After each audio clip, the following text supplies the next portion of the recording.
Добре дојдовте во Актуелна Тера. Еви ги вестите на денот. Луѓето да не ги вознемируваат инсектите. Јачменот има стодајната со рекордни приноси. Милениумска причина за случувањата во Димитриса. Јас како Харис, двојниците од Битола на Харис Џиновиќ. Протестите во Скопје ескалираа, неколку стотици граѓани, главно млади луѓе, почнаа да ги напаѓаат полициските кордони пред зградата на судот, притоа обидувајќи се да ја пробијат оградата. Иако не успеа да го пробијат полицискиот кордон сепак со камења во рацете, демонстрантите ги нападнаа полициските служби, а оштетени се и прозорци на зградата на Основниот суд 1 и Основниот суд 2. Единицата за брза реакција употреби шок-бомби, солзавец и водени топови, која толпата се обиде да тргне кон владата. Неколку минути пред 14 часот почна најавениот протест против максималните доживотни казни изречени за петкратното убиство кај Смилковското езеро. Неколку стотини граѓани, главно млади лица, се собраа веднаш по попладневната петочна рамазанска молитва во Јаја Паша џамијата. Пред судот се слушаа извици: "Ние не сме терористи, голема Албанија, полициска држава." Претходно од Јаја Паша неколку илјади демонстранти тргнаа кон судот, а на Битпазар им се приклучија уште неколку стотини. Тие фрлаа камења кон зградата на судот, а на новинарите не им дозволуваа да снимаат. Таму пристигна и припадници на специјалните полициски сили. Од полицијата за сега не дават информации за приведени повреди, но извештаите од лице место зборуваат за неколку повредени луѓе. Протестот се случи поради незадоволството од судската пресуда за случајот Монструм. Тој беше најавен преку социјалните мрежи, а започна веднаш по завршувањето на петочната молитва во светиот муслимански месец Рамазан. Случајот заврши на почетокот на неделата, кога 6 од обвинетите добија доживотни затворски казни поради обвиненија за тероризам за петкратното убиство кај Смилковското езеро. Пред 2 години пред Великден беа убиени 4 момчиња и 1 возрастен човек. Со протести досега беа проследени и неколку судски рочишта. Неколку невладини организации повикуваа протестите да бидат мирни. Лидерот на ДУИ минатиот месец побара од мисијата на ОПСЕ да продолжи внимателно да го следи судењето околу овој случај Монструм, со цел сите страни да се осигураат воеден фер и праведен процес базиран врз силни факти.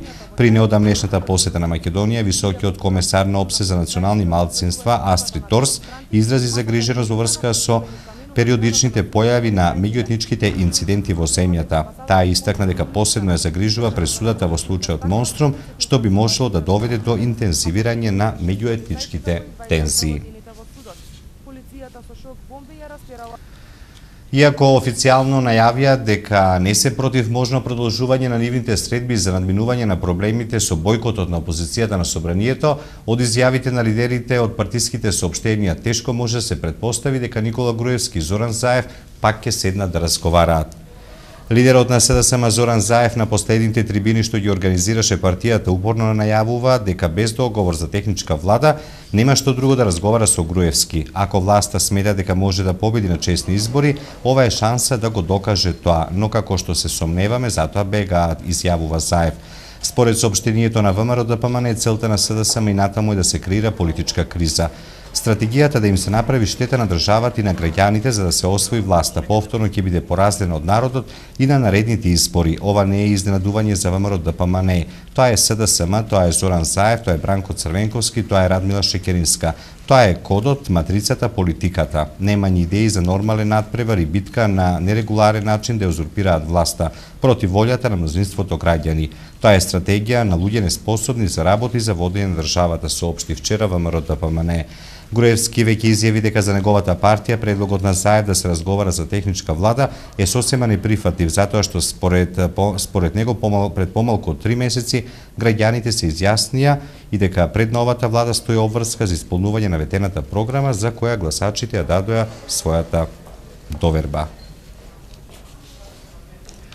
И во Центарот за јавно здравје во Битола се јавија неколку граѓани кои рекле дека виделе азиски стршлен. Оттаму апелираат да не се создава паника, но и да не се вознемируваат инсектите, ниту пак да се рушат нивните седела.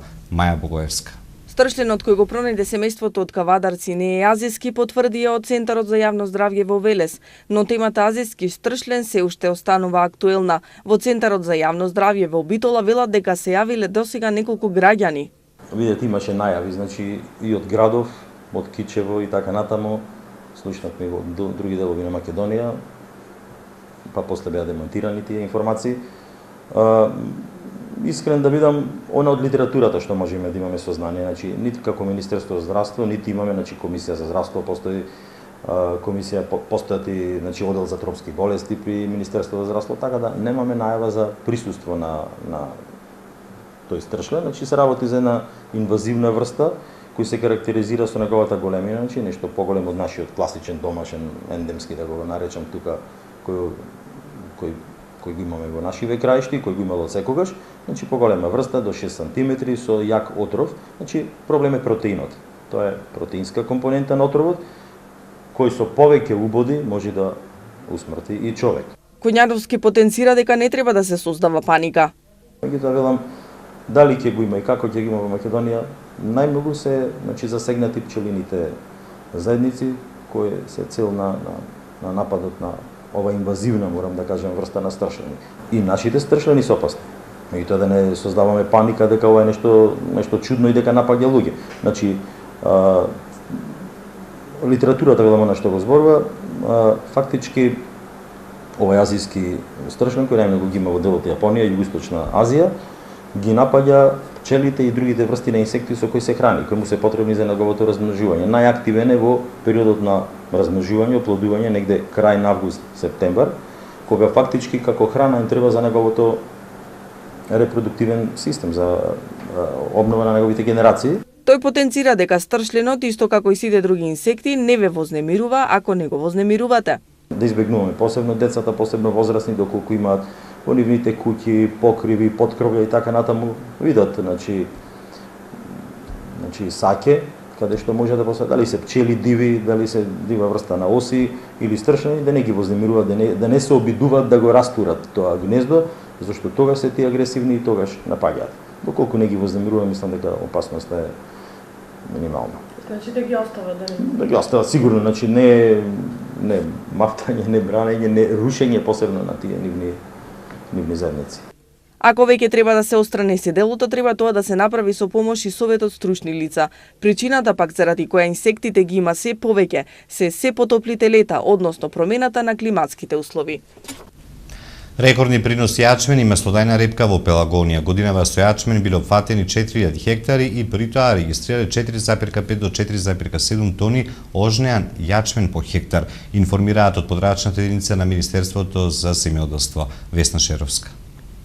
Жетвата на јачменот и маслодajната репа во битолскиот дел на Пелагонија е во завршна фаза, како што соопшти подрачната единица на Министерството за земјоделство, шумарство и водостопанство. По подолго време се регистрирани рекордни приноси. Според Илија Србиновски, раководител на подрачната единица, навремената и квалитетно изведена сеидба, поволните временски услови и подготвеноста на земјоделците се причините за високите приноси на овие земјоделски култури. Жетвата на јачменот е на крај. Годинава со оваа земјоделска култура беа опфатени 4000 хектари и при тоа регистриравме 4,5 до 4,7 тони ожнеан јачмен по хектар. Но важно е да се нагласи дека на одредени површини во Пелагонија беа собрани по 7 до 8 тони по хектар, што представува рекорд. Големи рекордни приноси има и од маслодajната репа, која беше засејана на површина од 2000 хектари и при тоа беа собрани по 2,5 до 3 тона од хектар, потврди Сребиновски. Од подрачната единица информираат дека временските услови се погодни за реализација на жетвата, но секој дожд би бил добре дојден за посевите со пченка и сончоглед. Инаку пред неколку дена земјоделците и мелничарите во Свети Николе се сретнаа со новиот министер за земјоделство Михаел Цветков и разговараа за откупната цена на пченицата. Она што го побараа земјоделците беше минимална откупна цена од 12 денари за килограм пченица. Годинава на македонските ниви се засеани 100.000 хектари, а се очекува родот да изнесува 300.000 тони пченица. Еве што ќе гледате во продолжението на Актуел. Камерниот оркестар со рок симфонија. И за други теми по кусата пауза останете со нас. Вашето мислење нам ни е важно, затоа што Тера телевизија е на страната на гледачите. Искажете ги вашите ставови на нашиот веб-портал tera.mk. Прашањето за оваа недела гласи: кои од овие земји ќе играат во големото финале во Бразил? Бразил, Холандија, Франција, Аргентина, Коста Рика, Белгија, Германија, Колумбија. За резултатите од анкетата читајте на tera.mk или гледајте во вестите на Тера телевизија.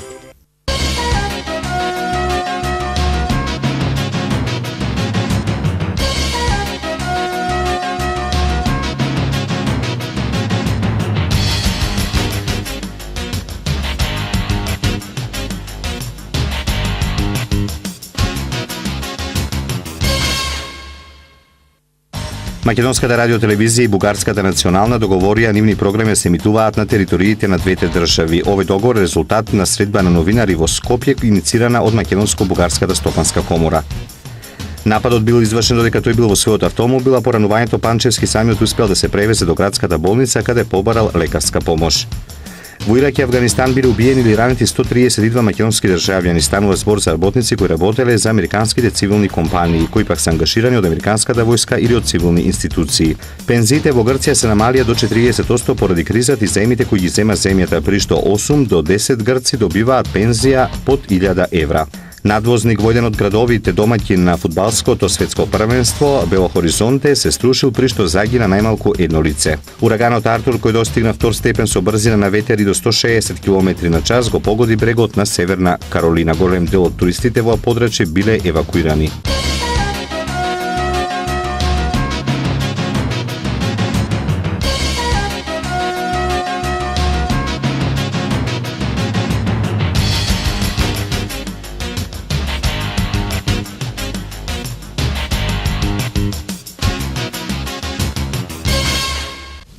Три поводи, а една причина. Иде Мирхисар да има свое културно лето. 1000 години Свети Јован Претеча, 1000 години од смртта на цар Самуил, 1000 години Слепче. Ке се слават од Иванден до Мала Богородица, односно од 6 јули до 20 септември. Натурализираниот слепчанец Игор Джамбазов, кој 7 години е во ова село, повика на масовна посетеност. Оливера Михајловска. Милениумска причина е поводот за три во едно случување. 1000 години постоење на манастирот Свети Јован Претеча, 1000 години од смртта на цар Самуил и 1000 години постоење на Слепче. Не дека претходно не постоеле, зашто постојат и записи, но се искористиле за причина во едно слепчанско дворче како идеја Иде Мирхисар да има свое културно лето. Околу оваа организација се вклучени луѓе од елитната македонска научна мисла, академици, професори, доктори на науки, уметници, актери, шоумени, кои што помагаа околу профилацијата на самата програма што треба да следува, со нивни теми и содржини, но и со самото нивно присуство. Присуство се најавија председателот на Република Македонија, господинот Ѓорги Иванов, председателот на МАНУ, господинот Владо Камбовски, амбасадорот на Република Унгарија во Македонија, господинот Јожеф Бенце, како и бројни други гости. Воедно ја користам оваа прилика да ги поканам сите граѓани на Република Македонија да го посетат Демирхисар и на 7 јули заеднички да одбележиме милениумската прослава. И не е само милениумскиот јубилеј, туку и животот во овој крај. Знање и мање е настан кој се случил далечната 1988-та и Лепи Сол 1990 година. Последно. Почнува уште на 6 дента, неофицијалниот почеток, кога село Слепче ќе добие комплетна вертикална сигнализација, она што му недостасуваше. Слепче е веќе променето, оние што не биле во последните неколку месеци, ќе се зачудат што се имаме направено таму. На 7 е протоколарниот дел, односно почетокот на оваа манифестација, со присуство на овие луѓе кои ги спомна и градоначалникот, а јас би сакал да го одвојам како специјален гостин добитникот, лауреатот на фестивалот Акторот на Европа за оваа 2014 година, големата холивудска звезда Раде Шербеџија. Како што го викаат, кметот на Слепче, наизворно кажа дека се директни потомци на Самуиловите војници кои на поминување од таму останале да живеат. Значи, јас како најлегитимен представник од Слепче, не би можел многу да кажам на Слепче, затоа што Игор премногу кажа. Јас само ја поканувам цела македонска јавност, ве поканувам сите вас да дојдете во нашите најубави слепчански дворови, да се напиете најубава слепчанска сливовица, да помините најубави моменти и кога одите кон манастирот, да посетите еден од најубавите ресторани, Етно куќа, Вила Горна куќа, и се разбира, на крајот, значи, како крем на нашата гордост, манастирот Свети Јован Претеча, кој е впрочем и гордоста не само на Демиркисар, туку гордоста и на Македонија и многу пошироко. Манифестацијата, која почнува на 6 јули, ќе трае до 20 септември. Има поддршка од Министерството за култура, но е финансиран од донации на добронамерници, а се оди на сметка на КАТ продукција кои ќе организираат. Сите настани да се случат како што треба. За кое што одговорно и со цела наша сила ќе застанеме да организираме таа работа што ни е доделена. Значи, станува збор за една голема манифестација, која што на некој начин и влегува во историјата и во големата историја на Македонија. И ми е многу мило што ќе видиме дел од таа организација на цела манифестација. Че ние со нашето искуство ќе се потрудиме да сето тоа го организираме во најдобар ред, од технички аспект, програмски аспект, да одговориме на сите прашања. Воедно, сите тие настани ќе ги забележиме со нашите камери и фотоапарати. Оваа манифестација е почеток на една друга 1000-годишна традиција, велат организаторите, која до година ќе се потруди да опфати и други од 40-те села на Демирхисар. Ги повикаа сите македонци да дојдат и да го посетат овој најреволуционерен крај во земјава. Секојдневниот живот на луѓето од Битолската околина е опишан во книгата на Димитар Богдановски со наслов "Неизвестни сетнини". Таа е најновото литературно дело од Македонското научно друштво. Маја Богоевска. Во рамките на Битолското културно лето Битфест 2014 во Битолската библиотека Свети Климент Охридски беше промовирана книгата "Неизвестни сетнини" од Димитар Богдановски. Македонското научно друштво од Битола во својата издавачка дејност денеска се представува со романот "Неизвестни сетнини" од Димитар Богдановски. Тоа е најново издание за кој управниот одбор оцени дека е дело со навистина високи уметнички вредности, во кој роман се обработува една современа тематика од нашиот писател Димитар Богдановски. Во романот е опишан секојдневниот живот на луѓето од Битолската околина. Авторот Богдановски објаснува дека пораката која што оваа книга ја пренесува е дека животот треба да се живее онаков каков што е и да се исползува во позитивна насока, а негативните нешта што се случуваат треба да бидат елиминирани. Неизвестни сетнини може да се најде во Македонското научно друштво Битола. Во пациото на Завод и музеј, Битолскиот камерен оркестар и пријателите го представија досега најголемиот проект на камерниот оркестар Рок Симфони. Публиката во Битола покажа голем интерес за рок операта која го преполни просторот на пациото, собирајќи близу 1000 публика.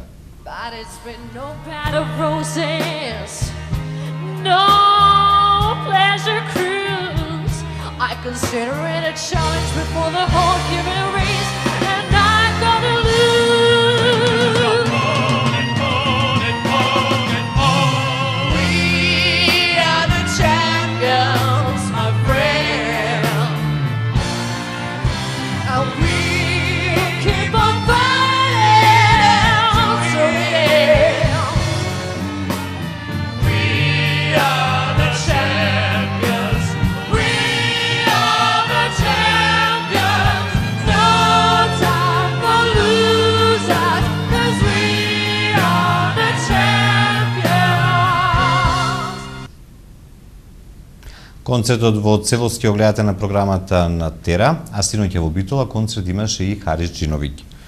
Се одржа на ракометното игралиште во Битола, тој беше на големата сцена заедно со неговите гости на овој концерт. Долу публиката, а во неја и како што ги нарекуваат неколкумина негови двојници. Во последно време многу трендовски се обидуваат едни да емитираат други на некој начин. Последниот пример беше со Суарес од светското првенство и неговото каснување, кој почна дури да го имитираат, а сега видовме неколку двојници на Харис во Битола. Луѓето таму се забавува и уживаа во музиката на овој балкански пеач. Еве што донесува светот на Актуел. Надвозни граден за светското првенство се урна уште пред да заврши. И за други вести од светот по кусата пауза, останете со нас. Рок симфонија под отворено небо на камерниот оркестар на Битола. Концерт на мандолинскиот оркестар и мешаниот хор при Куцтик Наумов. Викендов традиционална изложба на олдтаймери. Предавање на тема фотографијата и стварноста. Концерт на Харис Джинович пред битолската публика. Се урна недовршен надвозник во Бразил, граден за светското првенство. При уривањето на мостот во градот Бело Хоризонте 2 лица загинаа, десетици се повредени. Делумно затрупал еден локален автобус пон со патници, 2 товарни возила и еден патнички автомобил. Загинала жената возач на автобусот кој поминувал под мостот. Надвозникот се уште не бил пуштен во употреба, но поминувал точно над главните сообраќајни рути што го поврзуваат стадионот Минерајово со меѓународниот аеродром во Бело Хоризонте.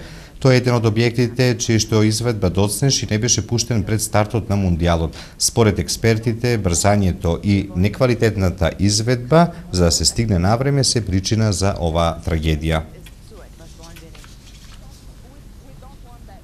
2 лица загинале, а 7 се повредени при последното гранатирање на источно-украинскиот град Луганск, соопшти денеска преслужбата на самонаречената Народна република Луганск.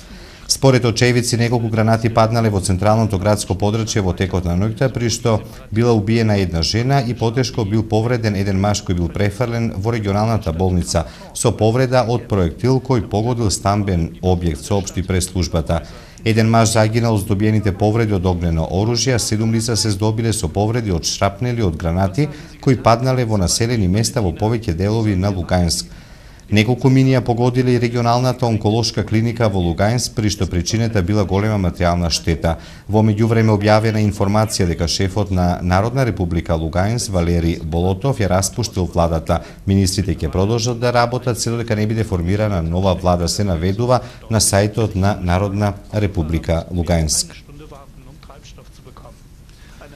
Грција денеска повремено без струја поради штрајкот на вработените во електродистрибуција.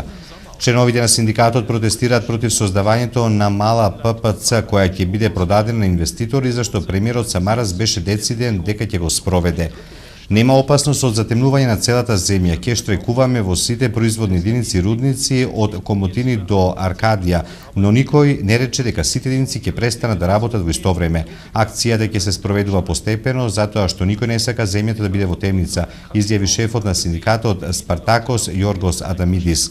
ППЦ ќе биде принудена да увезува поскапа струја од странство со цел да обезбеди соодветен довод онолку доколку што треба заради штрајкот. Самарас рече дека нема простор за загриженост, инсистирајќи дека владата ќе продолжи со планот за создавање нова компанија која ќе преземе 30% од потрошувачите.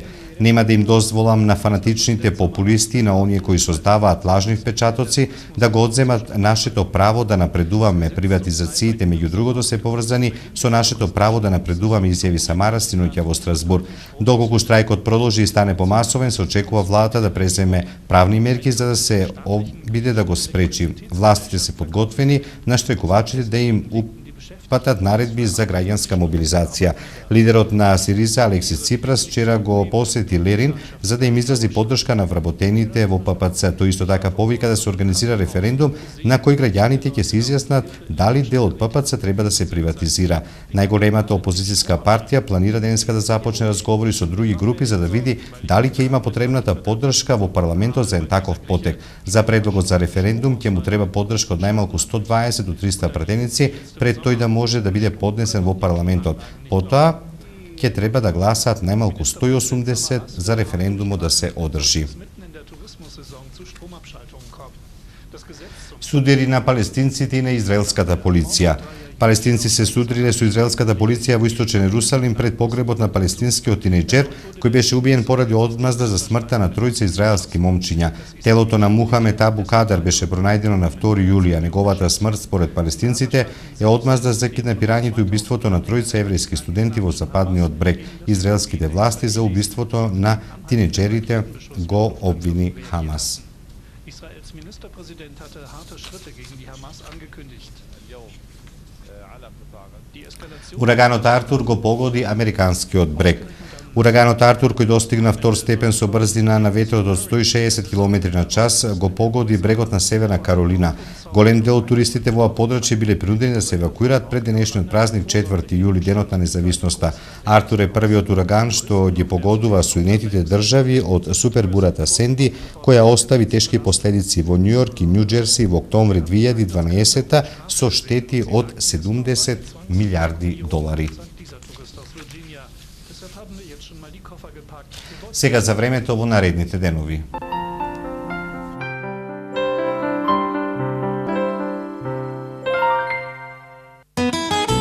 Какво ќе биде времето утре во Европа?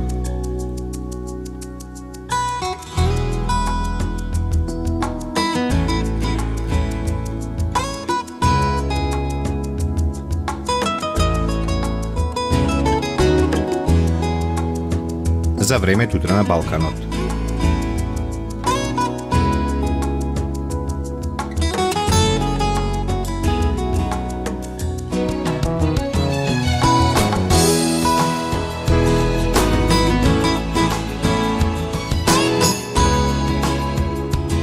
Какво ќе биде времето утре во Македонија?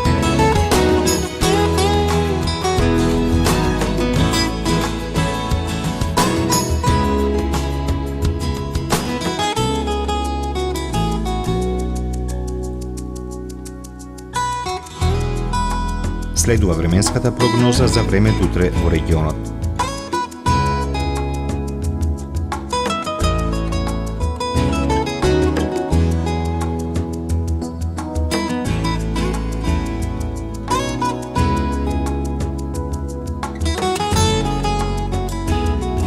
Какво ќе биде времето утре во Битола?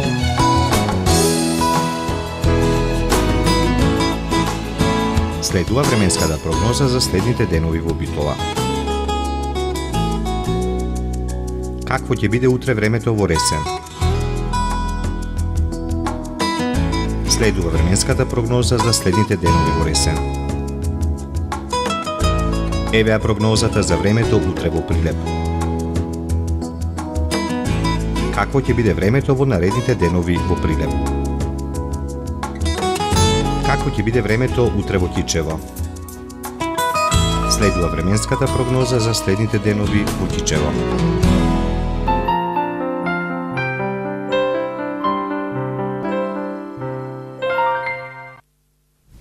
А како изгледа кога полицијата игра на песната Happy? Еве го примерот, ама не од кај нас, туку типично американски. Целта на видеото е како вработените во полициската станица во Атланта се обидуваат да го натераат нивниот началник да им се придружи во видеото кој го прават за песната Happy.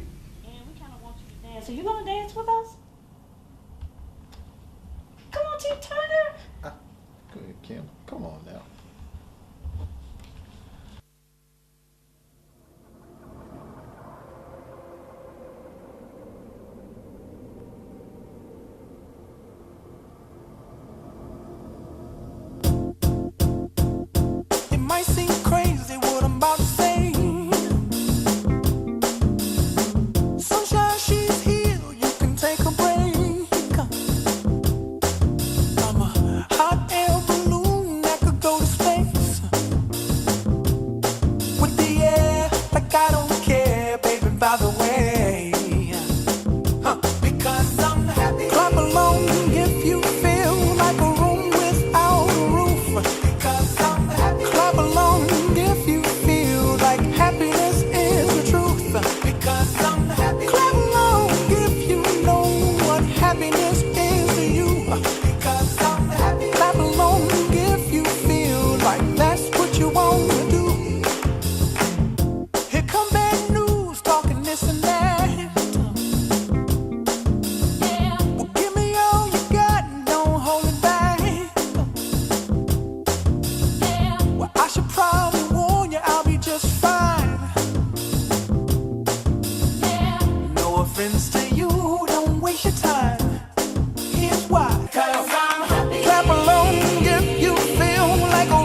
that's what you want to do. Нивниот шеф заигра. Ви имате пријатен викенд со оваа музичка номера Happy.